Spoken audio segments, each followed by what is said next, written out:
বিএনপির ঢাকা ৮ আসনের প্রার্থী মির্জা আব্বাস বলেছেন, ক্ষমতায় বসে নির্বাচন করছে জামাত আর এনসিপি। তিনি আশঙ্কা করছেন, জনগণের ভোটের ফলাফল ঘুরিয়ে দিতে পারে প্রশাসনে থাকা জামাতের লোকেরা। বৃহস্পতিবার রাজধানীর মোতালেব প্লাজায় মতবিনিময় সভায় তিনি বলেন, ইসলামী দলের নাম ব্যবহার করে ক্ষমতায় যাবার জন্য বিদেশিদের সাথে চুক্তি করছে একটি দল ও তাদের বাচ্চারা। ইউনূস সরকারকে ক্ষমতায় বসিয়ে নিজেরা ক্ষমতায় থেকে নির্বাচন করছে বলে অভিযোগ করেন মির্জা আব্বাস। বলেন, একটি বিশেষ দলকে ক্ষমতায় নেবার জন্য চেষ্টা চলছে, যদি না পারে তাহলে নির্বাচন বানচাল করবে।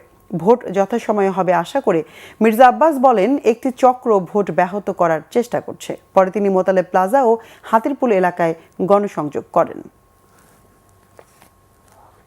চাচ্ছে কোনোভাবে হলে, যে কোনোভাবেই হোক, একটা বিশেষ দলকে ক্ষমতা নেওয়ার জন্য, যদি না পারে তো নির্বাচন ভণ্ডুল করার জন্য।